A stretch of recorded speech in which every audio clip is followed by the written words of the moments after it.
Čaute, tu je Peťo, a.k.a. Paťo. Opäť vás zdravím z Kalifornie. Ak si pamätáte, posledné video som bol taký mrzutý a nešťastný a musím povedať, že sa to všetko zmenilo, bohužiaľ k horšiemu. Práve vychádzam zo súdu. Neviem, či to úplne vidieť.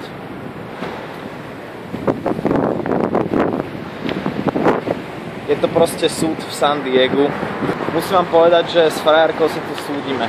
Súdime sa s človekom, s ktorým sme bývali mesiac a dali sme mu zálohu za byt $1000, no on nám ju proste nevrátil.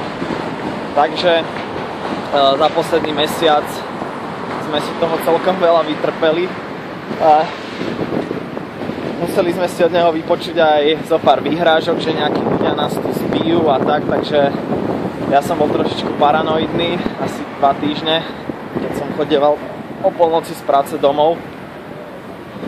A okrem toho, že sa súdime o $1000, tak sme už na poplatkoch zaplatili cez $200, čiže to je tiež úplná pecka. God bless America. Čo vám ešte poviem? Čo sa tu ešte udialo?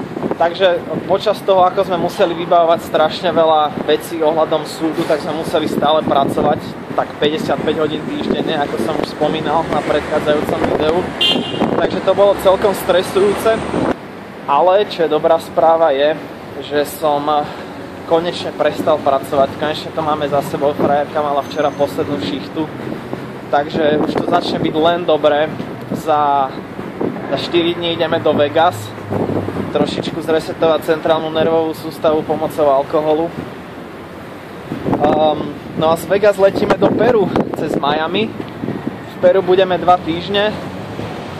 Tam všetko možné pocestujeme a z Peru ideme vlastne do Argentíny, kde budeme 3 mesiace a potom to ukončíme 2 týždňami v Uruguayi. Takže prešiel som si asi peklom tieto posledné 4 mesiace, aby som mohol byť ďalšie 4 mesiace v nebi. Aspoň teda dúfam, že to nebude také stresujúce a také zlé, jak tu v tejto Amerike. Takže tak, no. Ak by som si tu písal denník, strašne to ľutujem, že som si nepísal nejaký denník alebo blog, lebo by to malo podľa mňa jednak veľkú jednak by to malo veľkú čitateľnosť, veľa ľudí by to čítalo a okrem toho by to bola asi nejaká pravdepodobne najpesimistickejšia novela 21. storočia, pretože tu, čo som si zažil, to bolo každý deň niečo.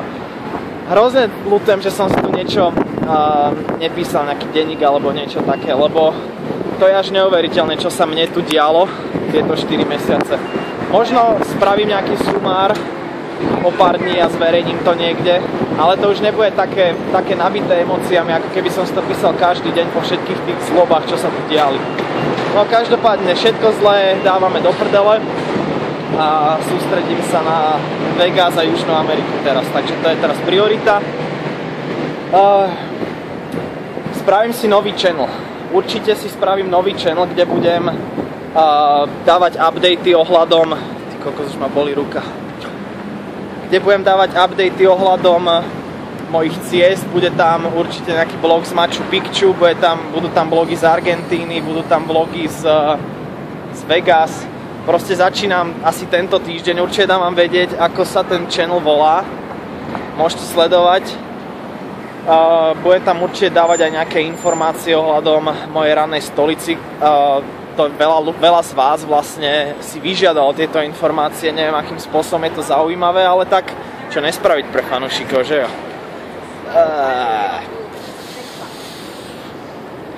Ešte niečo som chcel. Čo som to chcel?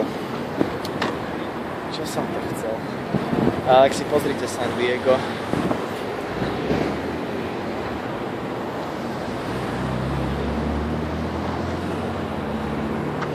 Kokos, toto je asi najhorší vlog na svete.